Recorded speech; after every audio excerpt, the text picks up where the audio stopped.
Hello everyone, welcome to Suman TV. Right now మనతో పాటు ఉన్నారు senior orthopedic surgeon doctor KJ Reddy garu. వారితో మాట్లాడదాం. సార్ నమస్తే.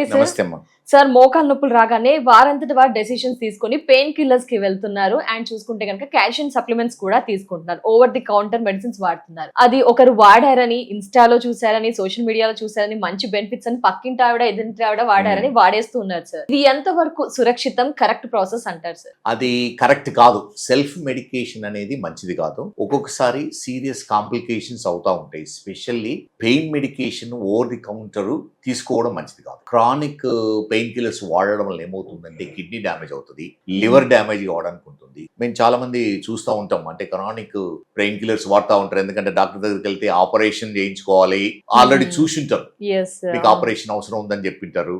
సో డాక్టర్స్ అవాయిడ్ చేస్తూ over the counter pain killers వాడుతూ ఉంటారు. దానివల్ల ఏమవుతుందంటే కిడ్నీ డ్యామేజ్. రీసెంట్లీ ఒక patient ended up in dialysis and she needs kidney transplantation. So అంత సివియర్ గా వెళ్ళడానికి పాసిబిలిటీ ఉంది. అందుకని over the counter pain killers long term లో వాడకూడదు. ఏదో వన్స్ ఇన్ వైల్ ఎమర్జెన్సీలో అంటే ఓకే, కానీ పెయిన్ కిల్లర్స్ కూడా వెరైటీ ఆఫ్ పెయిన్ కిల్లర్స్ ఉంటాయి. అండ్ డాక్టర్ అడ్వైస్ పైననే వాడడం మంచిది. అదేవిధంగా కాల్షియం అనేది ప్రాబబ్లీ హార్మ్లెస్. కాల్షియం అంటే మనము కాల్షియం టాబ్లెట్స్ తీసుకున్నంత మాత్రాన మన బాడీలోకి అబ్జార్బ్ కాకపోవచ్చు. మనలో ఎనఫ్ కాల్షియం ఉన్నప్పుడు ఏమవుతుందంటే కాల్షియం అబ్జార్ప్షన్ తగ్గిస్తుంది బాడీ ఆటోమేటిక్ గా, మన గట్. అందుకని టాబ్లెట్స్ తీసుకున్నంత మాత్రాన కాల్షియం టాక్సిసిటీ అనేది ఉండదు. కానీ ఒక్కొక్కసారి ఏమవుతుందంటే ఎవరిలో అయితే కిడ్నీ స్టోన్స్ ఉన్నావో ప్రాబబ్లీ వాళ్ళకు ఎక్సెస్ కాల్షియం తీసుకోవద్దు. అంటే చాలా వరకు బాడీ కంట్రోల్ చేస్తుంది, కానీ ఆయన తీసుకోవడం మంచిది కాదు. నేను చాలా మంది చెప్తా ఉంటాను, అంటే ఇప్పుడు అమెరికా నుంచి చాలా మంది వస్తారు, బాటిల్స్ కాల్షియం వైటమిన్స్ తీసుకొస్తా ఉంటారు. ఏమంటా అంటే, అమ్మా ఈ టాబ్లెట్స్ నాకు తెలియదు ఎంతవరకు మీకు బెనిఫిట్ అవుతుందో, నాకు బెనిఫిట్ అవుతుందో, కానీ కంపెనీ వాళ్ళు మాత్రం చాలా మనీ చేసుకుంటారు ఈ టాబ్లెట్స్. సో దానివల్ల ప్రాబబ్లీ నష్టం ఉండకపోవచ్చు, కానీ ఎంత లాభం ఉంటుంది క్రానిక్ యూజ్ అనేది క్లియర్ గా అంటే చెప్పలేకపోతాం. అంటే ఇది మెడిసిన్ కాదు, సప్లిమెంట్స్ కదా అని కూడా అంటున్నారు సార్. దానికి మీ ఆన్సర్ ఏంటి సార్? సప్లిమెంట్స్ అనే దాంట్లో కొంచెం మనము కేర్ఫుల్ గా, అంటే బాటిల్లో కాంబినేషన్ ఉంటాయి. కాల్షియం డెఫిషియన్సీ ఉంటే 1 gram of calcium per day తీసుకోవాలి. సప్లిమెంట్స్ లో ప్రాబబ్లీ అంత ఉండకపోవచ్చు, 250 to 500 mg ఉంటుంది. సో కొంతవరకు సప్లిమెంట్స్ గా తీసుకోవచ్చు, కానీ సప్లిమెంట్స్ ఆఫ్ కాల్షియం ఎవరికి అవసరం ఉంటుందంటే చిన్నపిల్లల్లో, గ్రోయింగ్ ఏజ్ చిన్నపిల్లల్లో, ప్రెగ్నెన్సీ ఉమెన్ కి అవసరం ఉంటుంది.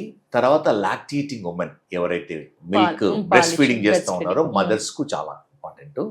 అదే విధంగా పోస్ట్ మెనోపాసల్ విమెన్ ఎవరైతే పీరియడ్స్ ఆగిపోయి మెనోపాస్ అచీవ్ అంటే అటైన్ అయిన వాళ్ళకు 45-50 తర్వాత ఈ కాల్షియం సప్లిమెంటేషన్ అది ఎసెన్షియల్. అదే విధంగా మేల్స్ లో అయితే 60 తర్వాత కాల్షియం టాబ్లెట్స్ సప్లిమెంటేషన్ అవసరం ఉంటుంది.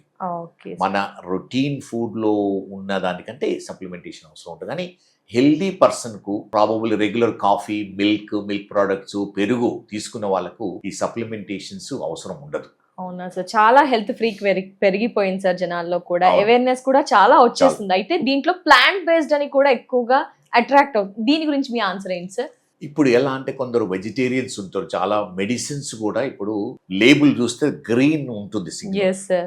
సో కొంతవరకు అంటే అది అంటే కొంతవరకు మంచి కాన్సెప్టే. అంటే we have to respect their వాళ్ళది ఏంటంటే వాళ్ళ ఒపీనియన్, వాళ్ళది ఆర్థోడాక్స్ బిలీఫ్స్. అందుకని ప్లాంట్ బేస్డ్ అనేది probable calcium, most of the calcium supplementation milk products, milk based products ఉంటాయి. కాల్షియం బేస్డ్ ప్రొడక్ట్స్ ప్రాబబులీ అంత ఎఫిషియెంట్ గా ఉండకపోవచ్చు.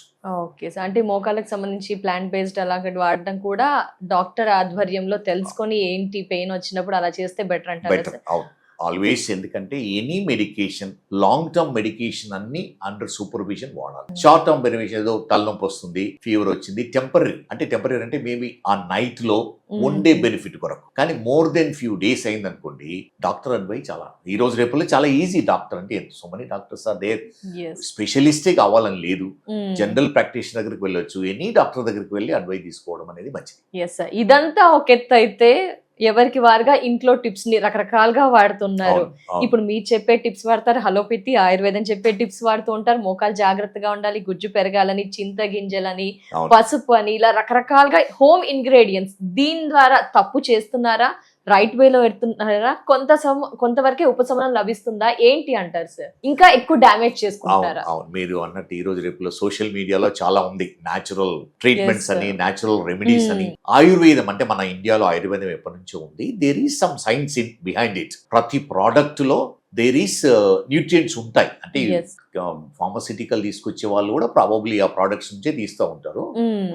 సో ఇంటి వైద్యం అనేది అంటే న్యాచురల్ ప్రోడక్ట్స్ లో Yes. ఇంటి వైద్యము హామ్ లేదు.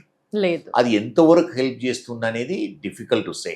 Mm. ఫర్ ఎగ్జాంపుల్ ఇప్పుడు పసుపు అని ఉంటుంది, యాంటీబయాటిక్ యాంటీసెప్టిక్స్ ఏది దాని గుణం ఉంటుంది, Mm. కానీ దానికంటే రిఫైన్డ్ యాంటీసెప్టిక్స్ ఉన్నాయి. So Okay. అందుకని ప్రాబబ్లీ ఇవన్నీ అంటే ఆకులు అలాలు ఏమో వాడుతూ ఉంటారు ఏదైనా. కదా, కొంతవరకు ఉంది, నిజం ఉంది దాంట్లో, Mm. Probably harmless. Mm. అది జనరల్ గా ప్రివెంటివ్ గా తీసుకుంటే చాలా వరకు బెనిఫిట్ అవుతుంది, కానీ ట్రీట్మెంట్ గా ప్రాబబ్లీ సైంటిఫికల్లీ ప్రూవెన్ ట్రీట్మెంట్ తీసుకోవడమే advisable. Definitely, sir. Thank you so much, sir. Namaste. నమస్తే.